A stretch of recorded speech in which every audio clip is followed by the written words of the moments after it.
Hello friends, നമുക്കിന്നൊരു കഥ കേട്ടാലോ? ചെറുമീനും വലിയ സമുദ്രവും. ഒരു ചെറിയ ഗ്രാമം. ആ ഗ്രാമത്തിലെ നദിയിൽ ഒരു ചെറുമീൻ താമസിച്ചിരുന്നു.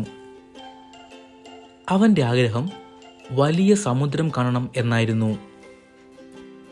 ഓരോ ദിവസവും അവൻ നദിയുടെ അരികിൽ കളിച്ച് സന്തോഷം കണ്ടെത്തും. ഒരു ദിവസം രാത്രിയിൽ വെള്ളിച്ചന്ദ്രൻ നദിയിൽ പ്രതിഫലിച്ചു. ഈ സമയം ചെറുമീൻ ചന്ദ്രനോട് പറഞ്ഞു, എനിക്ക് വലിയ സമുദ്രം കാണണം, പക്ഷേ നല്ല പേടിയുണ്ട്. ചന്ദ്രൻ സ്നേഹത്തോടെ പറഞ്ഞു, നിന്റെ ഹൃദയം ധൈര്യത്തോടെ ഇരുന്നാൽ ഈ ലോകം നിന്നെ ഭയപ്പെടുത്തില്ല. അടുത്ത ദിവസം ചെറുമീൻ ചെറുതായി നീന്തി പവിഴപ്പാറയും കടന്ന് പുതിയ നിറമുള്ള മീനുകളെ കണ്ടു. വലിയ മനോഹരമായ സമുദ്രം കണ്ടു, വലിയ ലോകം കണ്ടു. ആ സമയം ചെറുമീൻ ഒരു കാര്യം തിരിച്ചറിഞ്ഞു.